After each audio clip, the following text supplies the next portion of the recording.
Рассказываю реальный случай. Жил на свете в первом веке нашей эры один римлянин. И вот однажды он уехал, видимо, странствовать, и из Александрии пишет письмо своей жене, своей дорогой Алис. «Не беспокойся, если я задержусь, и остальные вернутся раньше. Присмотри за нашей малюткой. И как только со мной расплатится, я вышлю деньги. Если благополучно родишь мальчика, то оставь, а девочку выбрось». Отношение к детям в истории человечества далеко не всегда было таким, как сейчас. Вплоть до IV века нашей эры в Римской империи убийство детей было вообще совершенно законным и даже обыденным делом. Девочек убивали чаще, чем мальчиков. Ну и, естественно, убивали больных детей и малышей с особенностями. Даже если ребенок был совершенно здоров, но просто не нужен, его тоже могли выбросить. Веками в обществе к ребенку относились не как к ребенку, а как ко взрослому, просто неполноценному. Нагружали работой по мере возможности, начиная с 3-4 лет. Ну или вот, например, вы видите кроху трубочиста. Малышей веками использовали для этой сложной и вредной работы. Ну, просто потому, что они легче проползали в эти печные трубы. В результате многие из них гибли или от несчастных случаев, либо просто от страшных последствий этого тяжелого труда. Сейчас нам трудно такое представить, но многие столетия еда доставалась детям тоже по остаточному принципу. В первую очередь в семье кормили тех, кто работал. В общем, раньше детство далеко не для всех было приятным периодом. К такому выводу приходят современные ученые, изучая исторические документы. Только ближе к середине 20 века, уже после окончания Второй мировой войны, к ребенку начинают относиться как к ценности. Однако это вовсе не означает, что с тех пор все дети растут радостными и счастливыми. Каждое новое поколение родителей воспитывает своих детей невольно, исходя из травм, полученных также невольно от своих родителей. К сожалению, травмы эти редко изживаются целиком, но лишь принимают новые формы из поколения в поколение. К слову, именно поэтому общество развивается гораздо медленнее, чем те же самые технологии. Но почему так происходит? Почему у современных родителей не получается исправить ошибки предков? С вами я, Павел Коныгин, и это наш постоянный формат разбора. И сегодня мы поговорим о том, как ремень, которым пугали наши родители, заставляет страдать уже вашего собственного ребенка. И что нужно сделать, чтобы разомкнуть этот порочный круг?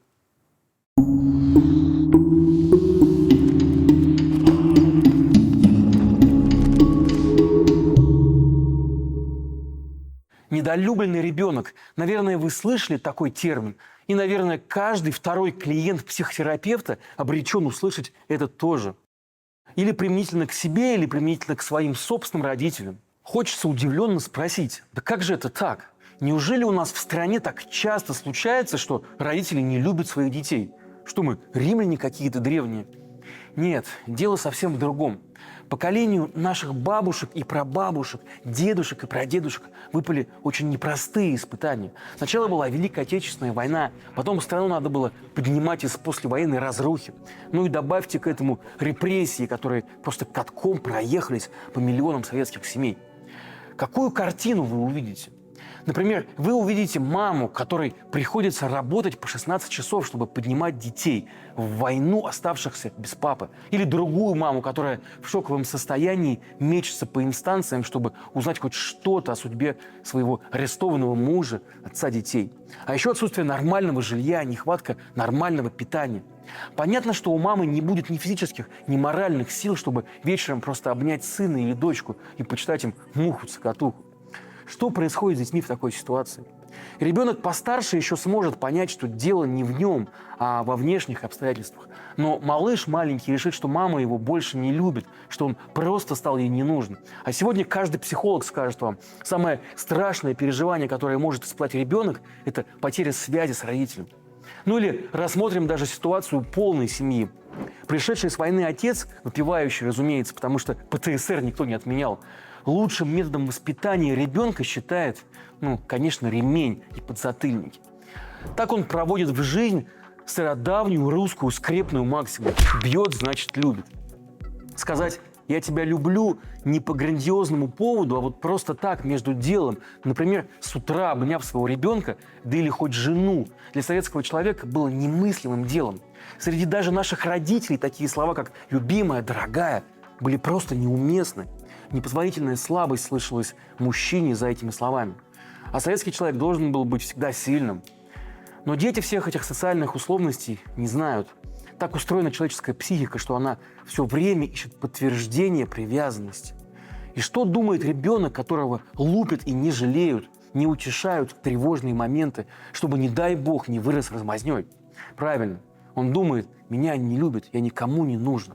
Испытавший такую травму человек вырастает без самой главной опоры в своей жизни, без ощущения, что у него есть тыл, что его любят, что его в принципе могут любить.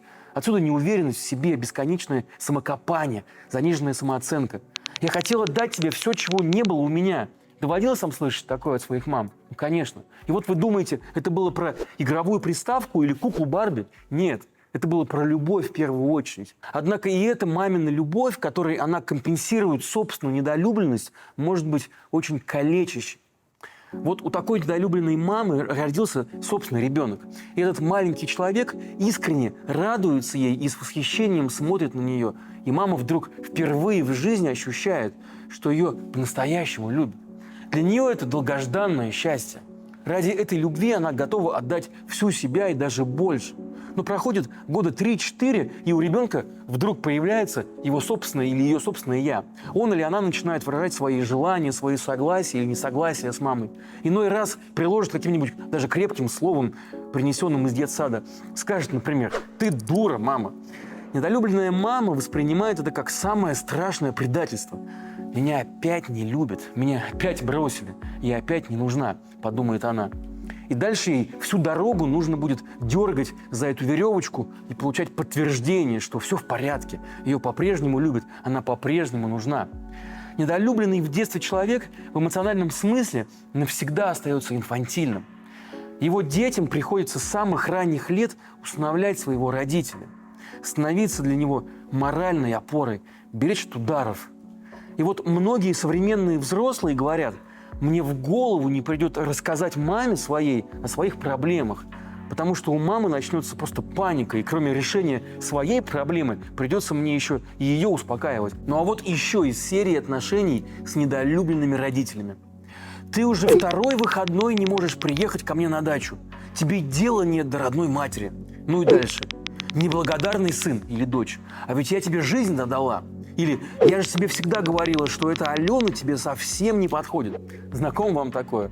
Пожилая мама продолжает нарушать границы уже взрослых детей, навязывает им свою точку зрения. А если они поступают по-своему, то воспринимает это как личное оскорбление.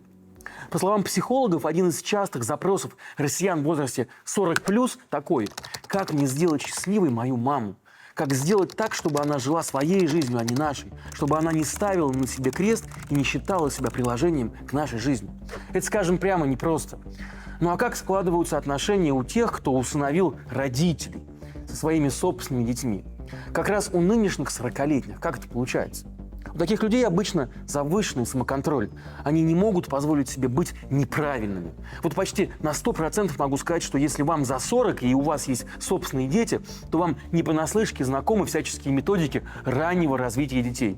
5 языков в 3 года, воздушная гимнастика и карате, правильное питание по часам и никаких мультиков. На смартфонах, конечно. Дети таких гиперответственных родителей к своим 16 годам уже обычно хотят просто лечь на диван с телефоном, и чтобы от них все отстали. Потому что слишком правильные и энергичные родители выносят мозг. Знакомо такое, правда? Задумайтесь, а ведь все это из-за того, что у их прабабушки во время войны не было просто возможности выразить любовь к своим детям.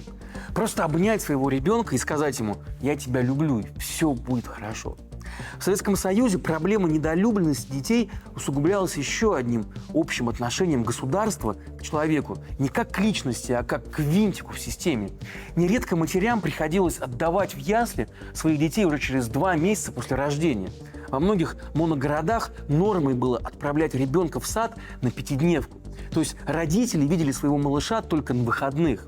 И каким должен был расти их ребенок в такой обстановке? Конечно, удобным. Слушаться воспитателя, не шуметь и не иметь вообще собственного мнения. Жить в строю, короче говоря. Психологи считают, что таким образом миллионы советских людей фактически получили опыт сиротства. Очень похожий на опыт детей, кстати, в детских домах.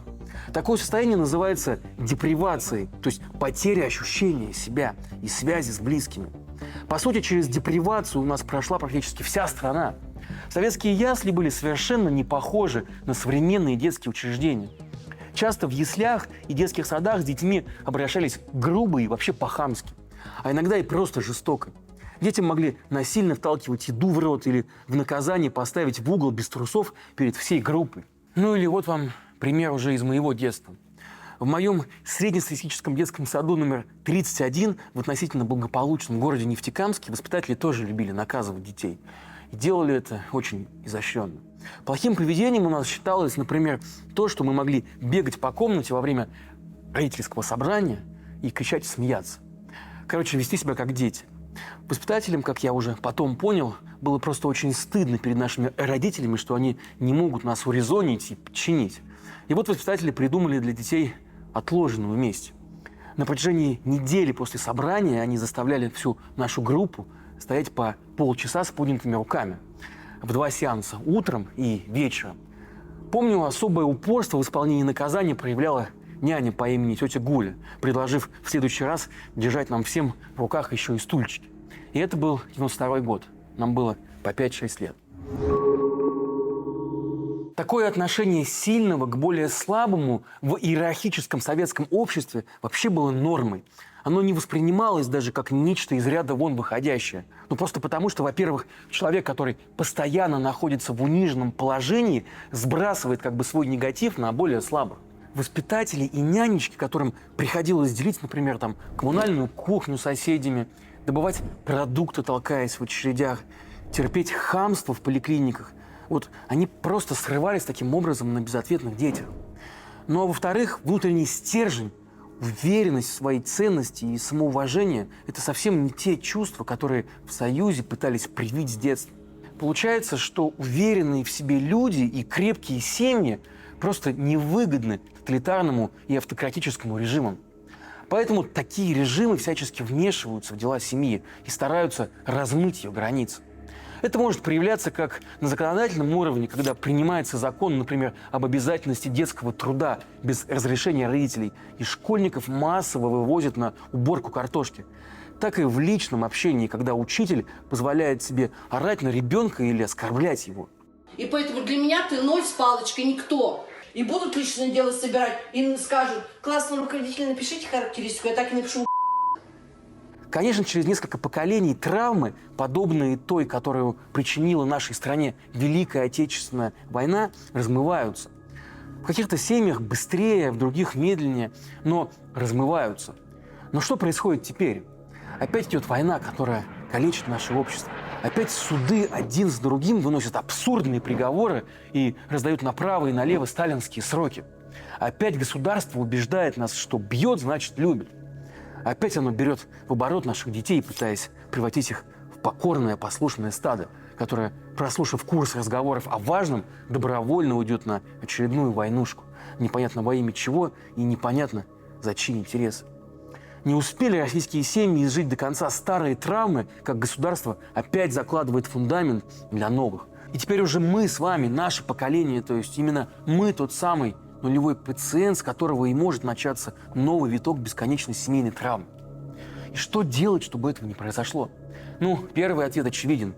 Не ходить на войну, не поддерживать ее и не подыгрывать ей, не подкидывать ей дровишек. Ну а потом просто любить своих детей. Не забывать говорить им, как они нам важны и как мы их любим. Ну и не верить государству, которое навязывает нам насилие как норму для отношений в семье. И, возможно, именно тогда наши правнуки и не допустят ситуации, когда престарелый правитель втянет страну, нашу страну, в новую бойню. Да и вообще, чаще говорить близким: «я тебя люблю». И тогда точно продолжение следует.